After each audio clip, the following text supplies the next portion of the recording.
Welcome to episode 50 of the FamilyGeekery Podcast. I'm Chris. I'm Amber. And I'm Danny. And today is our 50th episode, very special episode. Not only is it an anniversary episode, but it's also a video episode, so you get to see our pretty faces. And it's also our first real interview. Now, we've had guests on the podcast before, but this is the first time we've had an interview. Girls, are you excited? Yeah. Yes. All right, so I'm going to give a quick introduction to our very special guest, starting off with his kind of a bio. So it says, artist for illustration, comics, and fine art for clients like Marvel, DC, Dark Horse, Wizards of the Coast, and White Wolf. His original paintings have been displayed in Los Angeles, New York, London, Berlin, and Cannes, and he is a 28-year veteran of the video game industry and has worked with Disney, DreamWorks, LucasArts, Activision, Konami, and Sony. I mean, it's almost unbelievable that this is all one person, but we have with us today Brian Horton. Brian, how are you? Doing great. Chris, it's wonderful talking with you all today, and I'm honored to be here on your 50th. It's a big accomplishment. So just a quick little background on how we landed an industry veteran like Brian Horton. We happened to go to the same high school together. Now I'm going to start off with my first question, which has nothing to do with the interview for you, Brian. And this question is only prompted because one of my daughters, and I won't mention which one, when I told them, hey, for the 50th, what do you think about interviewing my friend Brian Horton? They're like, oh yeah, that'd be really cool. And one of my daughters said, do you think he remembers you? Do you think he knows you? And I'm going to let you answer that in just a second. But I think the reason why they may have said that is because for the last 20 years in our household, you've been the Spider-Man guy, the Miles Morales guy, the Drew stuff for Marvel guy, the Tomb Raider guy, you know, the guy that I went to high school or guy I went to school with that does that stuff. Now, we also went to school with the world's youngest female self-made billionaire. Did you know that? No. Okay. Well, we did. And when she was on Shark Tank, hey, I went to high school with her. Now, Sarah Blakely and I did not go in the same social circles by any means. So Sarah Blakely is the creator of Spanx. She graduated. She's the creator of Spanx? Yeah. That's like the creator of Post-it notes or something like that. I mean, that's huge. That is an amazing accomplishment for us. So seeing her on Shark Tank and, hey, you went to high school with her. And then, a couple of years later, hey, what do you think about Brian coming on our podcast? So one of them said, does he really, you think he knows you? You think he's going to remember you? So take a second and answer that question. Yeah. I mean, we obviously were in school for a long time together. I know your father, he was, he was important in my development, helping me with my, with my vision and stuff like that. So it's like, I think we've both share a love of the same kind of music. We, obviously, had a lot of similar memories going back to CHS. And yeah, of course, I remember you. We got to hang out at the last reunion we had, and it was a wonderful time. So it's great to be here and talking with your daughters, because I, too, have kids that are of a similar age. I have a 20-year-old that's about to turn 21, and I have a daughter. He's my son, Victor, and my daughter, Evelyn. She is 18 or turning 18, and she's about to go into her art school career. So we have very similar, backgrounds, and it's, like I said, it's just great to be here to talk with you. It's been a while since we talked, but I definitely remember you, of course. Cool. All right. So I hope that settles that question then. All right. So we're going to get into some questions. I'm going to let the girls kind of go back and forth, and I'll kind of moderate between them. We're going to start off with Danny hitting you up with the first question. Yeah, so my first question is, Was being an artist always your goal, or did you have something else in mind? That's a good one. I knew pretty early on that I wanted to be an artist. I think when I first came from Pennsylvania, and my earliest memory, besides having Star Wars poster on the wall and a Kiss poster on the wall, was the art that made up those films and those bands that I loved inspired me. I always looked at that imagery going, I don't know how that happens, but I want to do something like that. So I used to draw all the time when I was young.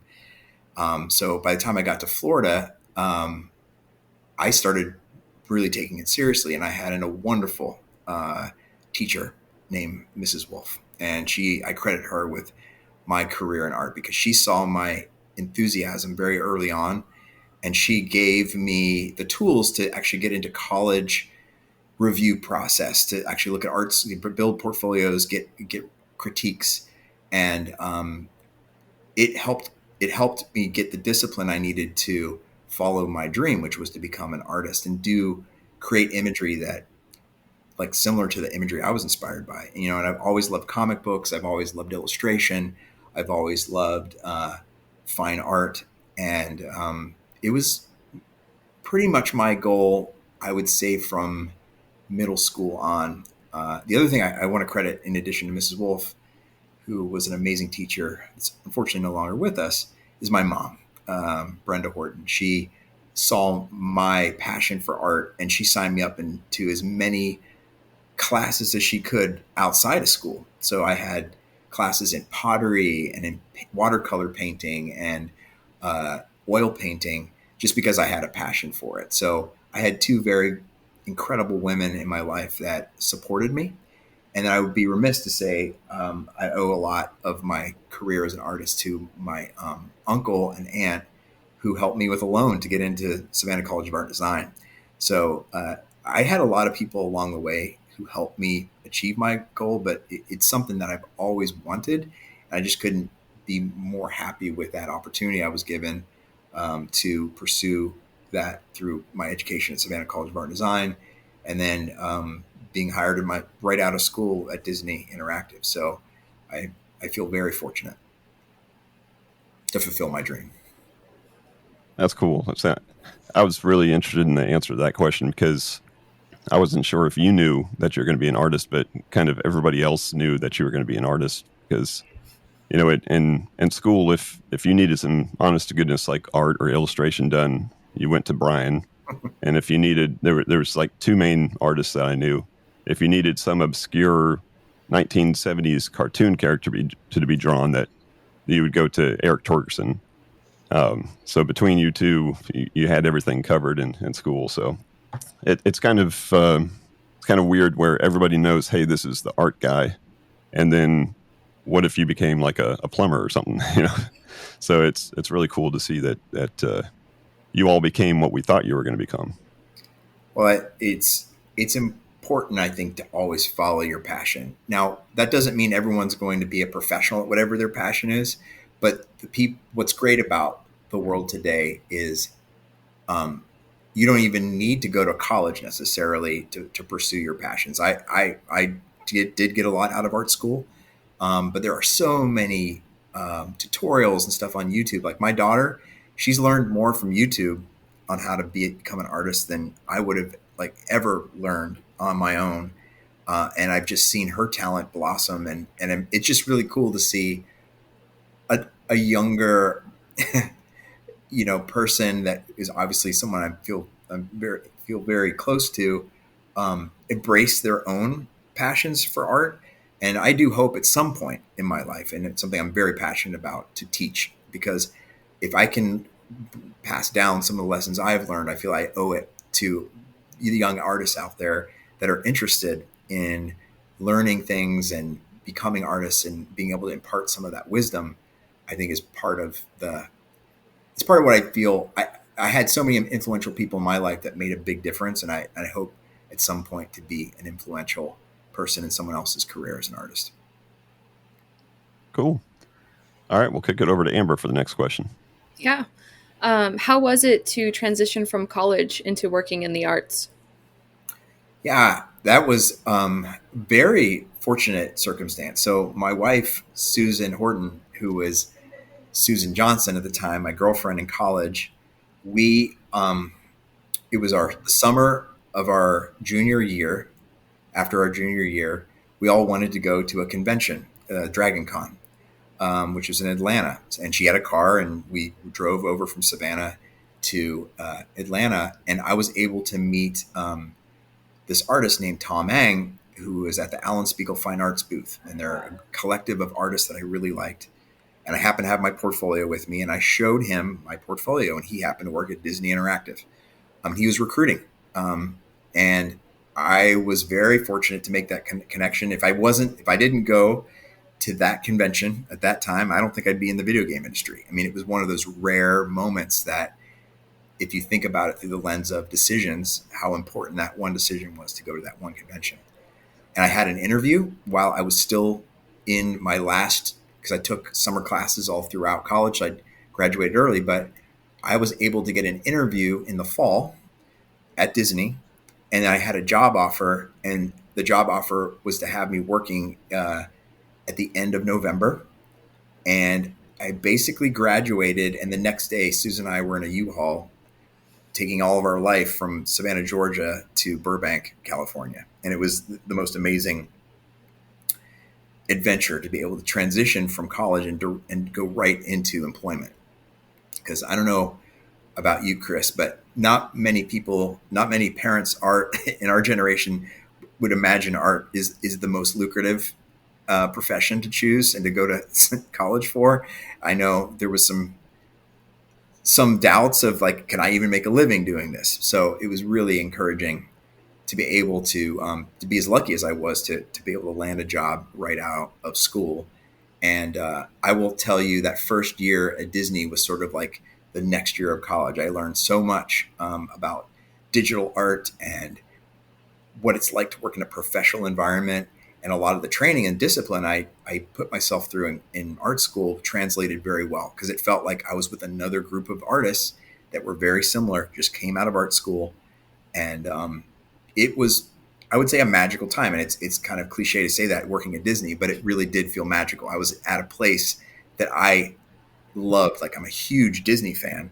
So to be at the Burbank Studios and look at the places where all the classic animated films were created, and be in an office building just down the street from there, it really was almost surreal. So I could just say that I feel fortunate that I landed that job at that particular time at the beginning of entertainment-based video game companies coming to life. So being able to make video games around properties like Disney properties, that was Disney Interactive had only been around for 2 years before I joined. So it felt very new, and everyone was sort of figuring things out.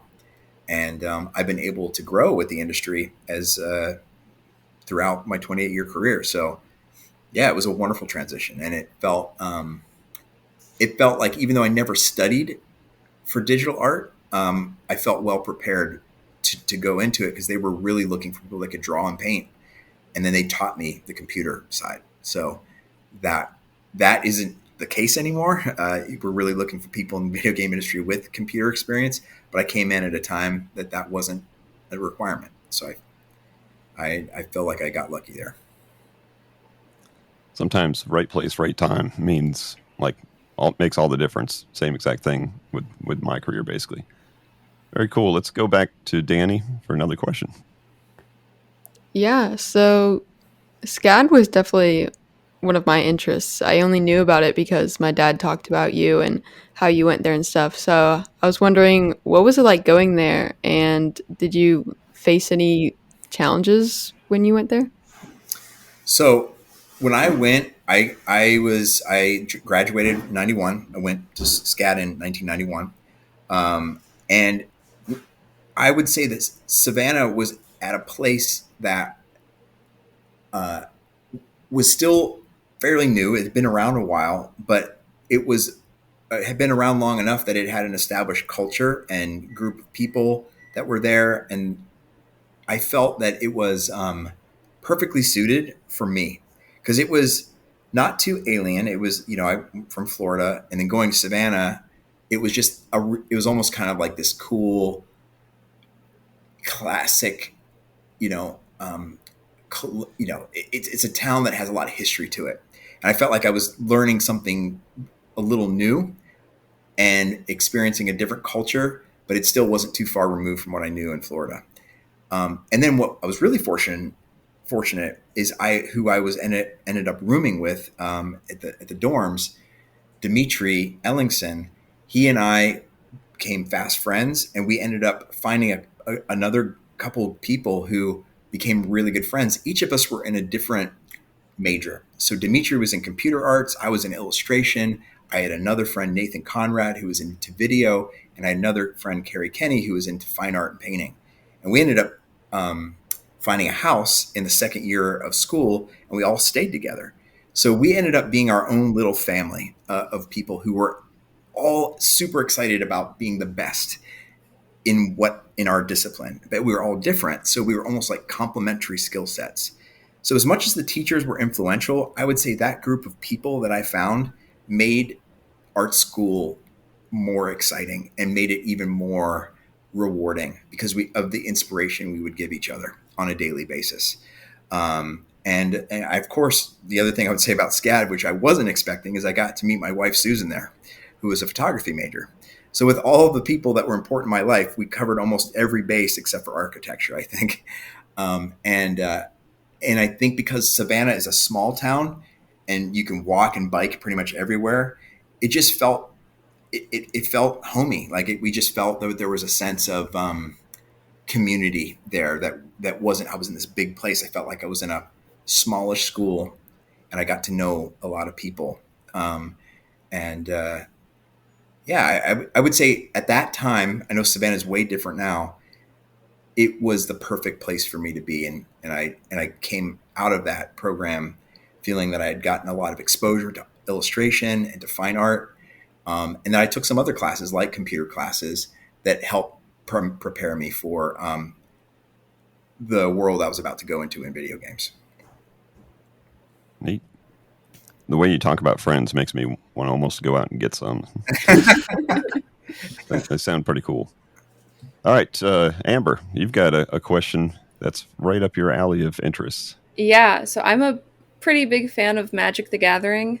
And a couple of weeks ago, Dad was like, yo, I didn't know that Brian did art for these cards. You know these cards? So my question to you is, what was the process in designing art for Magic the Gathering cards? And would you do it again? I used to go to San Diego Comic-Con with the same group, Alan Spiegel Fine Arts, that I was telling you about that got me connected to the job at Disney.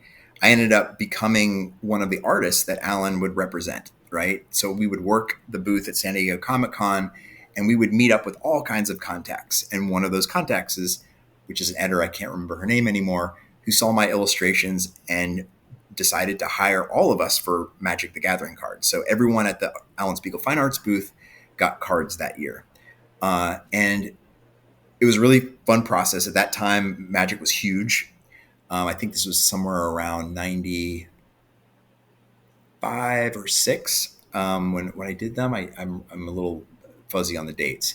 But yeah, the process was we would get these briefs of what the card's powers were and what the story of it was. And we would create sketches that would sort of bring these ideas to life, and we would get feedback on those sketches and then take them to paint.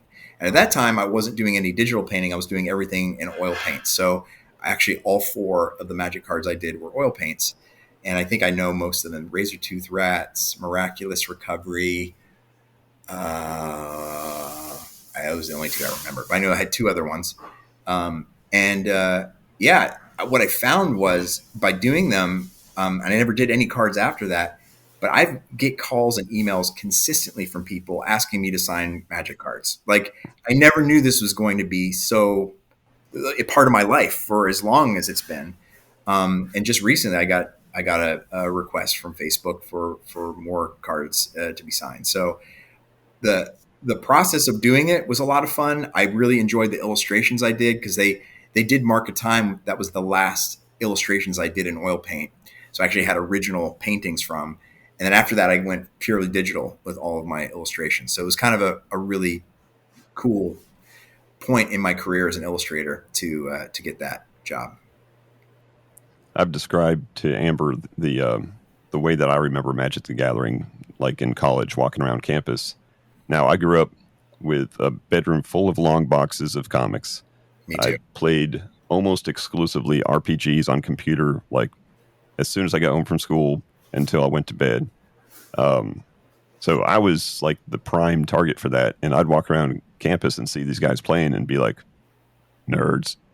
Like, look at those geeks. Like, those guys are crazy. So that's the fanaticism at the beginning. Yeah, I'm embarrassed to say I've not played one game of Magic the Gathering, but my son thought it was really cool that I did make these cards, so there's a lot of fans out there, and I know how important this game is to so many people, and I just feel honored that I got to do those cards. It was a lot of fun. Thank you. Cool. Yeah.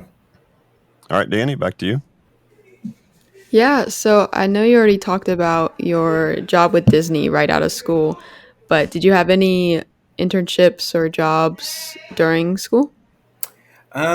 So while I was at school, the thing that I did the most was I worked at the college newspaper. And at first I worked in the newsroom, in the mailroom. And then I got a job, it's another side job, with the paper itself, delivering the papers, the school papers, because I had to pay for my room and board, and I had to take side jobs to do that. So while I was working at the paper, they're like, "Hey, would you want to do illustrations for the paper?" I'm like, "That would be great, right? I love doing, I love the practice." So I did, I would say, at least 30 illustrations for the newspaper, and that really gave me a lot of experience. And I first started off doing tonal paintings, and then I started to really get more into comics at a point, and I started doing pen and ink. So then I started doing a lot of pen and ink stuff, and it was more in a cartoon style that I don't really do anymore. But I learned a lot by being able to do them. I didn't get paid a lot for them, but I would say that was close to like an internship vibe, where I was learning a lot. I was getting my work published, and I felt like I was getting an idea of what it felt like to be a professional illustrator. The other thing I did, which I had a class in college at SCAD by one of my favorite professors, Tracy Haymans, who unfortunately is no longer with us. She had a class called Get Published, and she actually had contacts with all magazines throughout the country. And we all competed. The assignments were competing for the job. So you would get an assignment from a magazine, and everyone in the class would do a piece, and then different pieces would get selected and published. One of my illustrations got published in a Texas magazine. I can't remember the name of it. And that was a big deal. So those are the kind of things that I did in college that got me prepared for the real world, is thinking about your education, not just as exercises, but like, how can you think about what you do as the professional environment, how to work with people, how to present your work, how to ship it, and make sure. Back then we were shipping original art. It was different than it is now. How to prepare invoices, even if you want to do that. There was a business side that we were getting exposure to that was also extremely valuable. So that, I can't say enough how important, even if you're not getting paid for something, doing a professional turnaround like internship work can be extremely valuable. And I will say at Insomniac, we have a wonderful internship program, and we've converted many of our interns into full-time Insomniac employees. And I'm a huge believer in the internships as a way to break into any industry you might want to get into. Cool. So we are a huge Disney family also, and probably more so Disney parks, Disney family than like just straight up Disney stuff. Again, growing up so close to Disney World and everything. So Amber's got a question regarding that. Yeah. So I saw that you worked on Toy Story Mania for the Wii. Were you involved at all in the production of the ride? Because I know they're pretty similar.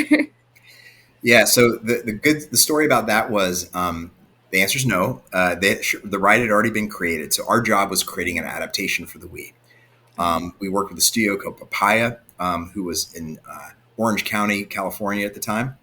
And the cool thing at working at Disney, one of the perks was, in this particular instance, we got to go to the park after hours when no one was there. We got to walk through the whole ride as a small group, the developers at the time I was on the publishing side at Disney Interactive. So we got to experience what the real game was like in a private setting. And that was really, really cool. What I loved about working on that project is we actually had consultation with some Pixar animators about some of these key characters. So some of the animators that worked at Papaya were people that I have worked with for a long time. So Chris, I don't know if you know any of these classic games. Do you know the classic game Earthworm Jim back in the day? Absolutely. So these are the animators that worked on Earthworm Jim. They were working at Papaya at the time. And Mike Dietz and Ed were incredible animators, and they were able to adapt the style. They had to hand animate these sequences of Buzz and Woody coming in inside or Rex coming in on the side.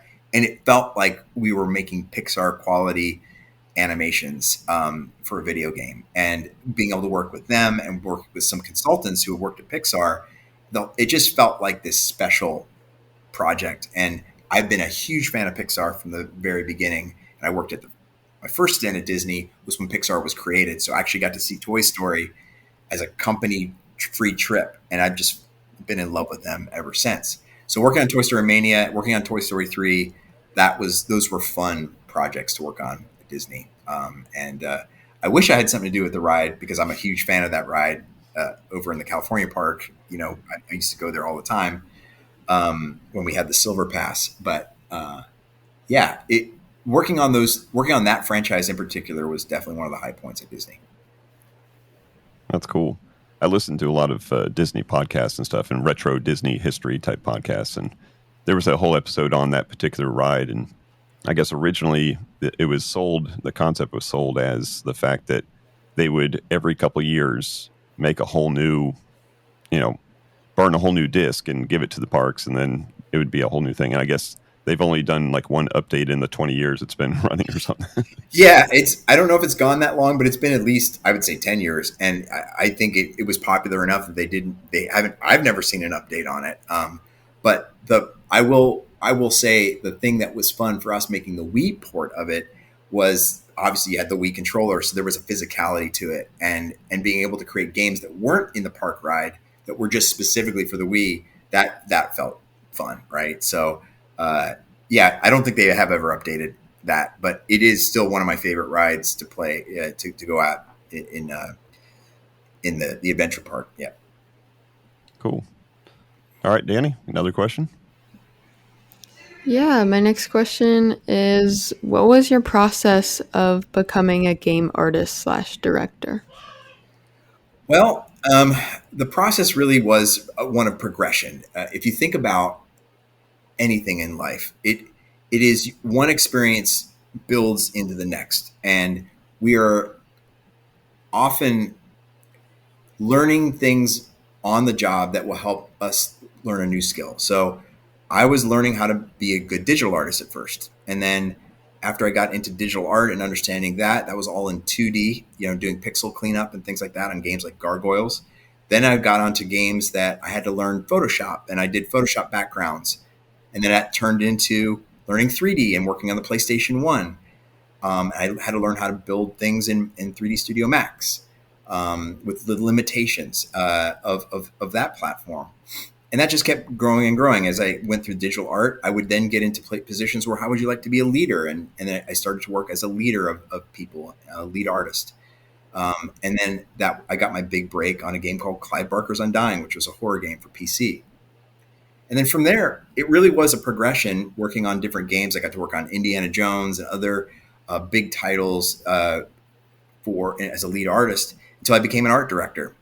And really all it was skills learned, time to learn those skills, and then learning how to be a better communicator, a better vision holder. How can I craft an art vision for people to rally around and make this game? And it doesn't mean that you have to be the best at that thing. You just need to understand the principles of it and work with wonderful, talented people to bring that vision to life. So that's what the lesson I learned, teach anyone who wants to get into direction, is learn your craft and try different things. And the more skills you can pick up as a craft person, person that makes things, then you can start to empathize and understand what they're going to go through when you're asking them to make something that's really difficult or challenging.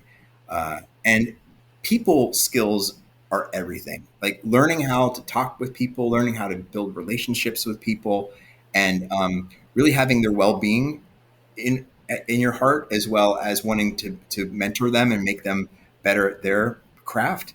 Those are all the skills I think people should embrace if they think about leadership. It really is getting joy out of watching other people grow and create something that you're not necessarily contributing to the craft of, but you're helping sculpt and drive and give them a direction. I often say that being a director is more about being like a captain of a ship. You're pointing the direction of where you want to go to get everyone rallied around that direction. And if it's going off course, you're steering them left or right, because you want to ultimately get to this destination that people can't see yet. So you have to have that destination in your head, but the path to get there is going to maybe not be a straight line, I find that my job as a director has been my most rewarding, because seeing a team rally together to create something special is it's rare. It's rare to be able to do that, and I feel very fortunate that that's my job. Very cool. Now, speaking about being in the industry, now that we got you in the industry, I got a quick question for you. It wasn't on your list, but this is just a little side question. Have you ever watched the show Mythic Quest? Yes, I have. Okay. All of it. Have you watched the recent season? Yes. Okay. So how does the whole show is great, but how does their relationship with the artists live up to like reality? Like they just seem to abuse them. I know you're probably not. It's obviously it's exaggerated, but it's an exaggerated version of what game development is for sure. But what's really fun about the show is they've done their research. They've clearly talked to developers. They understand the dynamics. It's fun to see the exaggerated persona of what a creative director can be. That is, that kind of uber personality based creative director is not something that you see in many places. But I can say that the thing that I really like is the episodes that show the contributions, for instance, of the QA team, the testing team, and what they can bring and how much their value is elevated, and they have great ideas like everyone else has great ideas. Shows that everyone makes a difference in a video game company, and you need to be open to the idea that even if someone doesn't have a direct responsibility in a particular area, they have valuable feedback. I know I'm probably sidestepping your question a little bit, but the thing I love most about it is the disparate groups of people at different levels in the organization and how often they subvert expectations of what you'd expect. And I think that is definitely true. You'll find those interesting personality dynamics for sure in a development house. But as far as abuse goes, no, it's not about going up to an artist and giving them an impossible thing and just say, do this tomorrow. Like that doesn't happen. Well, let me put it this way, it shouldn't happen. And I haven't experienced that happening, but I do appreciate the perception that might be what it's like. It's not quite like that in my experience. It makes for a good storyline though. Oh yeah. A recurring theme. All right, Amber, back to you. Yeah, I know you touched on this briefly, but how did your responsibilities as a lead artist compare to your responsibilities as a creative director? That's a great question. So, here's the best way I can answer it. If a lead's job, if a director's job is the what, like what are we doing? The lead's job is the how are we doing it, right? So there is a big difference on the what. So the what is we are making this thing, right? The how is, well, how are we going to make that thing? Well, I've got to get this person talking to this person. I need to get this references together. So your job is facilitating a vision, and you're working with other people to make said thing.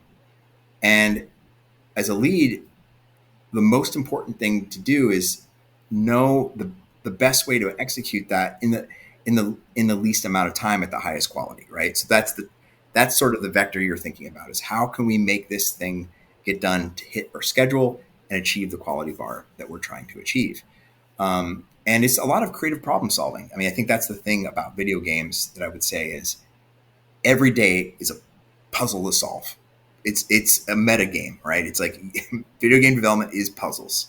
It is hard, difficult, almost impossible. You think impossible things to solve.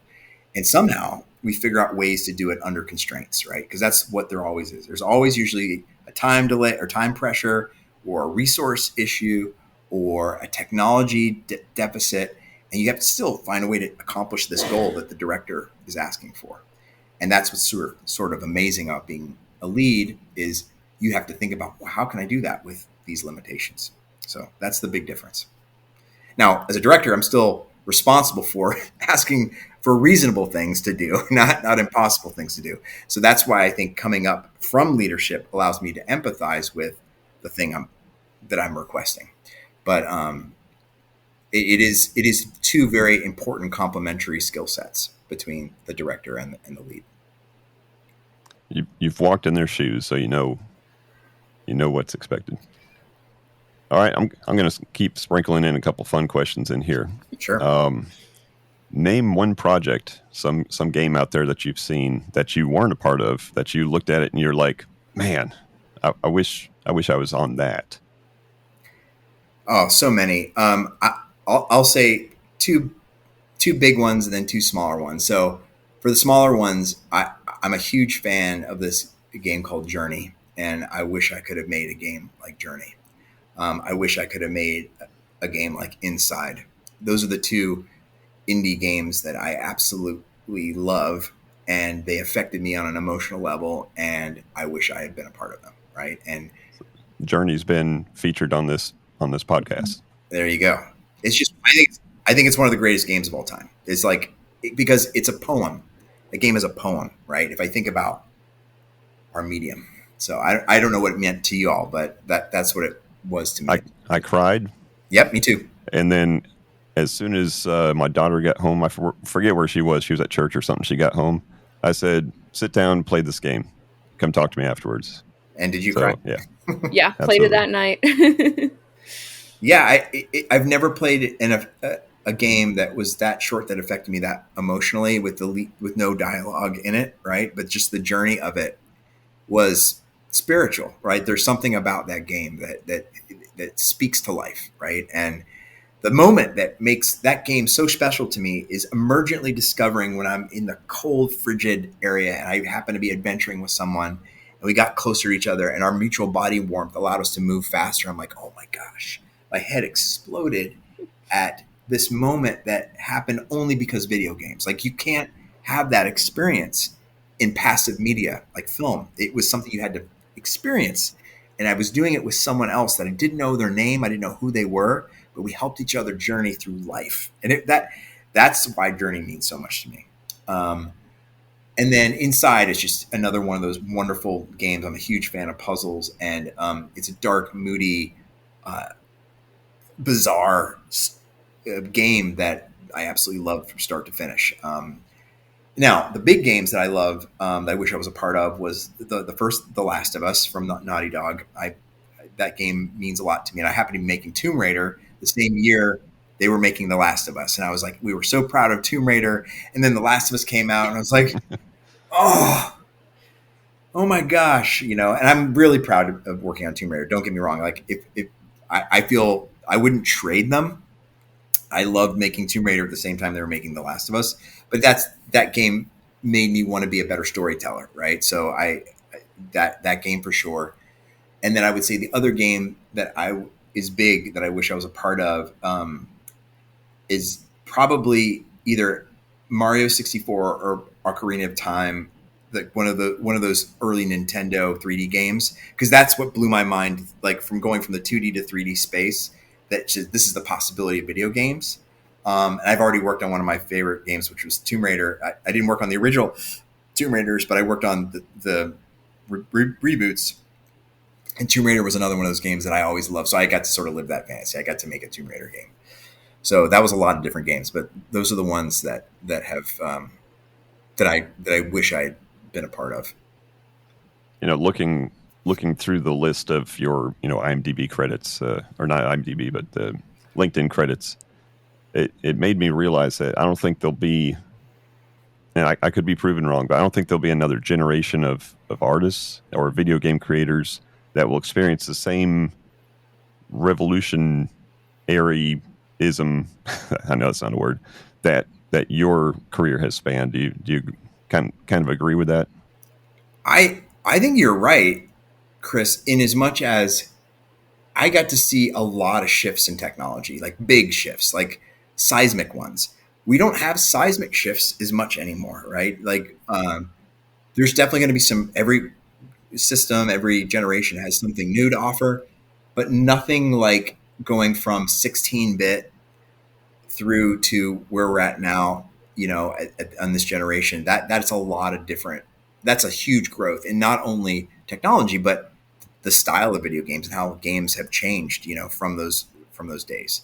So yeah, I mean, I just think I came in at a really interesting time where I'd missed the Atari, but that's where we, Chris, you and I grew up I grew up on the Atari 2600 Commodore 64, right?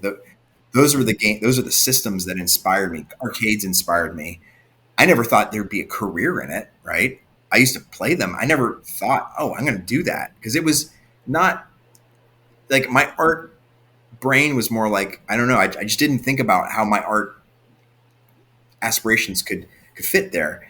But as soon as then we started, like I said, entertainment products really came in. You start to see Disney-esque, like Aladdin, side-scrolling video game. I was like, oh my gosh, that's like a Disney animated film I'm playing that. That really opened up my eyes, and it's only grown from there. So it's a long-winded way to say, I don't know how it can be that much growth in one career, but I feel fortunate to go through. I keep saying feel fortunate, but that's the way I look at my career. I can just tell you that I've been lucky, and I've also worked very hard. And I think you need a little bit of both of those to have this kind of a career that I've been fortunate enough to have. It's a lot of luck and a good amount of hard work. Absolutely. All right, Amber, I think you got the next one. Yeah. Are there any artists that have been major inspirations to your work? Many. I think what was really cool was I've always been aware of art. I wasn't always sure which artists were. Like, so for instance, I saw the Hildebrandt names on Star Wars posters. I don't know who these Hildebrandt brothers are, but that name stuck with me.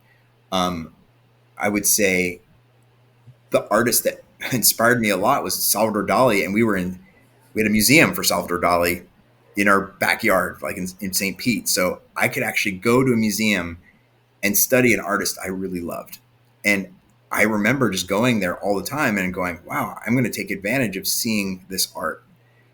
And I can tell you, it definitely inspired me to want to go to art school, to be able to see original art like that.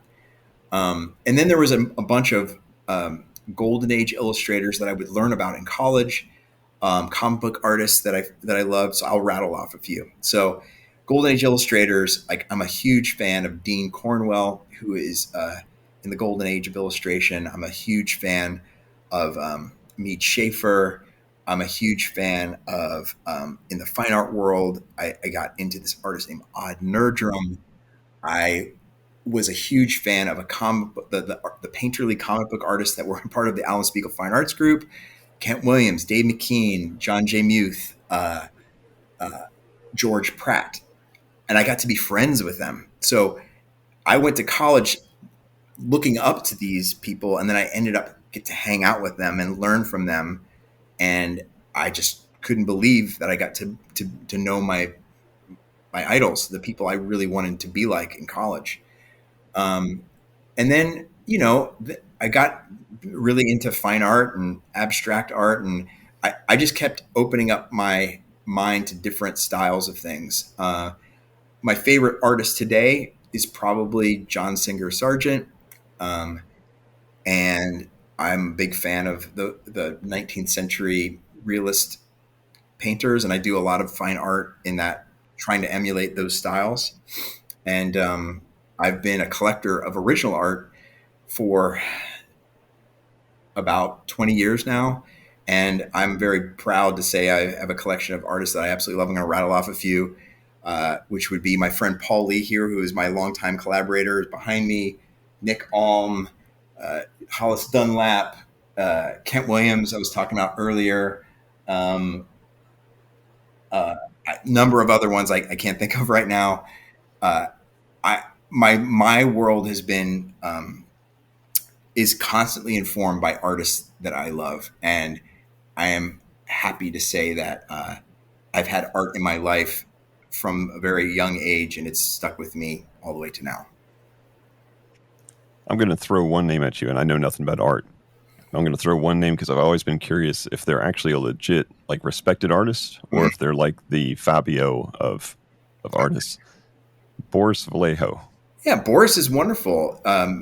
Classic anatomy specialist, all about the muscles, Boris Vallejo. Smooth, tanned physiques, but very accomplished, I'm more of a Frazetta fan than I'm a Boris Vallejo fan, but,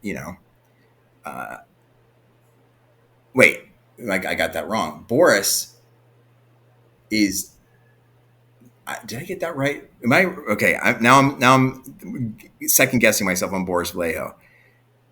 I think if it's, yes, I do have it right. Boris Vallejo. Yes. So you didn't, not a, that art, Boris is well known and respected, maybe not loved by everybody, but not a hack. When I think of him, I think of what was the heavy metal magazine, probably covers of D&D video game type things. 100%, right? Okay. Like ultimately, anyone who's creating art on a professional level, there's a few exceptions that I'm not going to be here to slam any artist. There's something of value to learn from, and Boris was and will go down in history as an iconic artist, of the 70s and 80s. I'm just happy to have pronounced his name close enough that you recognized it, because I'm horrible with names. All right, next question. I'm gonna rattle this one off to you. Have you ever been tempted during your career by the indie movement of video games? Yeah, we were just talking about that. There was a point where I was probably foolishly considering wanting to have my own company. I wanted to make indie games. I don't know why I say foolishly, because there's a lot of people who have gone from AAA into indie and been very successful. So yeah, I definitely think I've been tempted at times. I think what I've realized is my particular skill sets are best suited for the AAA market, right? So that's why I think I've stayed. This is where is my home base. What I feel I'm especially good at. But yeah, there are moments where, like I said, if I could have worked on Journey, or if I would have worked on a game like Inside, I would have absolutely done it. We've been in kind of, again, a neat progression of like the big names making games to here comes all these indies and they're making awesome games, to the big names just buying the indies. Almost like in the early 90s, the joke was always, hey, if you want to be rich, just make some software that is a tiny bit better than Microsoft software and get bought by them. And now it seems like if you can make a game that Microsoft, or it's still the same company, Bethesda, or one of those big companies can't compete with, they'll just buy you. Is that any of that kind of happened behind the scenes? I definitely think there's been people that have peeled off and created independent studios. They're not in major publishers, and then they will get acquired. I do think there is a big consolidation going on in the industry for sure. We're seeing a lot of that happening, but I'm also seeing a thriving indie space, period. Like people that just want to stay indie and are indie. And some of the best games out there right now that are up for contention for game of the year are indie games. So what I will always appreciate is people that have the passion to go out on their own and try something. You know, I have nothing but respect for developers who strike out and try to have their own voice heard in an independent game. And, you know, for every Minecraft, there's thousands of other games that aren't successful, but you know, Minecraft was an indie game. You know, look at it now. It's like, it's a phenomenon. So I do think it's important for the industry to have a balance of, you know, AAA large productions and independent small things, and you know, a market that we've kind of lost, which is that in between market. I worked in what we would consider, you know, double A or even B, like, you know, games that weren't as high profile, but that was a wonderful learning, like working on those style games. And right now it seems two extremes. Like our industry is like, you're making the most expensive AAA games or you're making indie games, right? There's very few in between. But I do think indie is going to continue to be an important force in video games going forward. The tools today are just incredible for that. And that's what's also kind of cool is Unreal, for instance, is democratizing photorealism. Like you can make a photorealistic game without a massive team anymore, where that used to be impossible. Like you would need a lot of people to do it. So it is kind of exciting thinking about that and how a small group of people can get an Unreal or a Unity and do some really tremendous things that were 5 years ago impossible with a small team. Cool. All right, we got one last question Danny's going to ask you. So what was your favorite project that you worked on? Oh, that's a tough one. That'll get you in trouble, won't it? No, it doesn't get me in trouble. I mean, ultimately, I will say this. I can't give you one because I'll tell you why. It is Rise of the Tomb Raider, and just working on Tomb Raider Rise. I just picked Rise of the Tomb Raider because that's the game I went from art direction into game direction. So I will always hold that as an important milestone for me because it was a character I loved and something I worked as an art director on the first Tomb Raider. Transitioning to game director was a big change, right? It was a going out of my comfort zone into an area of direction that embraced what I always loved, which was the gameplay portion of it. Like I was an artist that wanted desperately to make great games, not just beautiful games. So that is super important to me because I love the character, I love the world, and I loved what I was able to do in my career there. And then I would say Miles Morales equally because it was a game that I felt I was able to bring a lot of the experience that I had gained from working on, let's say, Tomb Raider and working at Crystal, working at Infinity Ward, and learning to work with Insomniac after making Spider-Man. We were able to make this game where I felt not only was the game fantastic, but it was the game we needed in 2020. And I'm just so proud to have made a game with such an amazing cast of actors. It's the first game I got to work on story and develop story. Because as in Rise of the Tomb Raider and Tomb Raider, I was in the periphery of story, but this is the game I really got to work with the writing team to develop that original story and work with the actors directly. So those I have to put them on even ground, but those two games are the ones I'm most proud of working on. And kudos to you and your team on that particular game. I've heard so many recounts of how people who live in that area, actual geographic area, and that, East Harlem, I guess they have recognized it as being very very true to how they feel and how they live and that kind of stuff.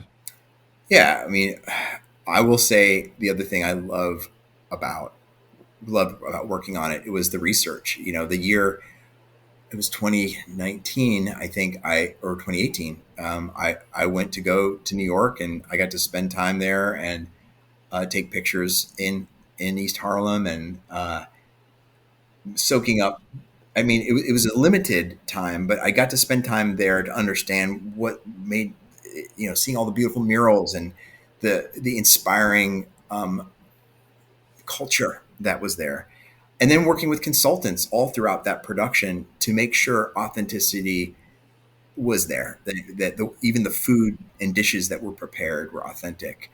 The language between the Rio and Miles felt correct. The familial home and appointment, the way we did it, the Puerto Rican representation, all of those things were essential to get right. And we felt that the whole team felt this responsibility to get it right. The fact that we were given feedback from the game that spoke to its truth and they felt it was authentic, that was probably one of the coolest rewards, because the team worked really hard to make that happen. Cool. So I think that's going to wrap up our questions. Girls, you have anything else that you wanted to ask? I don't think so. I don't think so.